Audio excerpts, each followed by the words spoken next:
Halo semuanya, selamat datang di Petualangan Logika Coding. Hari ini, kita bakal berburu 3 kekuatan paling fundamental di dunia pemrograman. Anggap aja ini misi buat ngumpulin 3 alat sakti yang bisa mengubah semua ide di kepala kamu jadi kenyataan. Udah siap? Oke, ayo kita mulai. Pernah nggak sih kamu punya ide aplikasi atau game yang keren banget, tapi pas buka laptop, lihat layar coding, langsung blank? Bingung, mau ngetik apa duluan? Hayo ngaku. Hehehe, tenang, kamu nggak sendirian kok. Justru hampir semua programmer pemula ngalamin ini, tapi kebingungan itu bakal kita beresin sekarang juga. Soalnya, hari ini kamu itu bukan cuma sekedar belajar, tapi kamu adalah seorang petualang yang siap ngumpulin 3 alat paling esensial. Masing-masing alat ini punya kekuatan supernya sendiri. Dan kalau kamu udah bisa nguasain ketiganya, wah, kamu siap bangun apapun yang kamu mau. Yuk kita cari alat yang pertama. Alat pertama kita panggil aja dia si kalkulator ajaib. Nah, kalau di dunia coding, ini namanya BlockMath. Seperti namanya, alat ini tuh masternya segala urusan angka. Coba bayangin deh, BlockMath ini tuh kayak kalkulator super canggih yang hidup di dalam program kamu. Tugas utamanya cuma satu, mengeksekusi semua jenis perhitungan. Mau yang gampang sampai yang rumit sekalipun, dia jagonya. Emang dia bisa apa aja sih? Ya jelas, operasi dasar kayak tambah, kurang, kali, bagi, itu udah pasti. Tapi lebih dari itu, dia juga bisa ngurusin pangkat, akar kuadrat, nyari angka terkecil atau terbesar, bahkan sampai buletin angka. Pokoknya semua yang ada hubungannya sama angka, serahin aja ke dia. Oke, sekarang giliran kamu nih.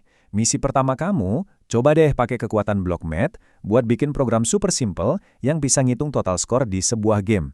Coba aja pakai blok penambahan buat gabungin beberapa angka. Gampang banget kan? Eits, tapi ada satu hal penting banget yang harus kamu ingat. Si kalkulator ini emang jago banget ngitung, tapi dia nggak bisa mikir, apalagi ngambil keputusan. Dia cuma proses angka, terus kasih hasilnya. Udah gitu aja. Nah, buat tugas mikir dan ngambil keputusan, kita butuh alat kedua. Selamat! Sekarang kita masuk ke alat kedua, si otak cerdas, alias blok logic. Gini deh, kalau math itu ibarat kalkulator, nah logic ini adalah otak dari semua operasi program kamu. Tugas utama dia, itu ya buat berpikir, membandingkan sesuatu, dan yang paling penting, mengambil keputusan. Blok inilah yang bikin program kamu jadi kelihatan pintar, karena dia bisa nentuin alur programnya harus kemana berdasarkan kondisi-kondisi tertentu. Kekuatan si otak ini keren banget loh. Dia itu kerjanya simple. Jawabannya cuma antara benar atau salah. Dia bisa bandingin nilai, angka ini sama dengan itu, lebih besar atau lebih kecil. Terus dari hasil perbandingan itu, dia bisa bikin percabangan pakai aturan jika, maka. Dia bahkan bisa gabungin beberapa kondisi sekaligus. Oke, siap buat misi kedua? Coba kamu pakai kekuatan blok logic buat bikin aturan simple ini.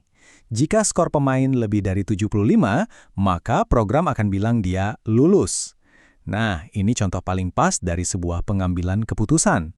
Nah, ini nih, jebakan Batman buat para pemula. Sering banget orang nyoba ngitung-ngitung di dalam blok logic.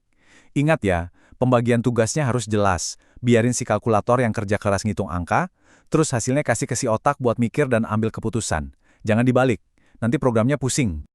Keren! 2 alat udah berhasil kamu kumpulin. Sekarang, waktunya buat alat terakhir kita, si lemari penyimpanan, atau yang biasa kita sebut block list. Disinilah semua data kita bakal disimpan dengan rapi dan teratur. Coba bayangin kamu punya banyak banget data, misalnya daftar nama semua pemain, atau daftar skor mereka. Nah, daripada bikin variabel satu-satu buat tiap data kan ribet tuh. Mendingan simpan semuanya di dalam satu lemari yang rapi. Inilah gunanya block list. Terus, apa aja yang bisa kita lakuin sama lemari ini? Oh, banyak. Kita bisa bikin list baru dari nol. Terus kita bisa ambil data spesifik, misalnya, siapa nama pemain di urutan ketiga. Kita juga bisa nambahin item baru, ngapus yang udah nggak perlu, bahkan ngitung ada berapa total item di dalamnya. Rapi banget kan? Oke, ini misi terakhir kamu dalam petualangan ngumpulin alat. Coba buat satu list sederhana yang isinya nama-nama pemain di game kamu. Gampang kok, tapi ini bakal jadi fondasi penting buat ngelola data pemain kamu nanti. Selamat petualang, kamu udah berhasil ngumpulin ketiga alat sakti ini. Tapi, kekuatan mereka yang sesungguhnya itu baru keluar bukan pas kerja sendiri-sendiri, tapi justru pas mereka digabungin. Yuk, kita lihat gimana ketiganya bisa bekerja sama. Oke, Kita rangkum sedikit ya. Jadi, math itu perannya buat menghitung, dan hasilnya pasti angka, dia si kalkulator. Terus logic perannya buat mengontrol hasilnya cuma benar atau salah, dia si otak. Terakhir, release perannya buat menyimpan, dan hasilnya ya kumpulan data, dia si lemari. 3 peran yang beda banget, tapi saling melengkapi dengan sempurna. Nah, ini dia alur kerja seorang juara coding. Prosesnya gini. Pertama, kita ambil semua data skor dari lemari atau si list. Kedua, data angka itu kita kasih ke kalkulator, si math, buat dihitung rata-ratanya. Ketiga, hasil rata-ratanya kita kasih ke otak, si logic, buat ambil keputusan final, pemain ini menang atau enggak. Kelihatan kan? Ketiganya kerja bareng dalam satu alur yang logis dan efisien. Well, petualangan kita buat ngumpulin 3 alat ini emang udah selesai. Tapi, petualangan kamu yang sebenarnya justru baru aja mau dimulai. Kamu sekarang udah punya semua bekal yang dibutuhin. Ingat selalu 3 kekuatan utama kamu ini. Menghitung pakai math, mengontrol alur pakai logic, dan menyimpan data pakai list. Percaya deh, 3 kemampuan ini adalah fondasi dari hampir semua program hebat yang bakal kamu bikin nantinya. Jadi, sekarang pertanyaannya buat kamu. Dengan 3 kekuatan, menghitung, memutuskan, dan menyimpan di tanganmu, petualangan coding sehebat apa yang bakal kamu ciptakan? Dunia udah nungguin ide-ide brilian kamu. Selamat berkarya!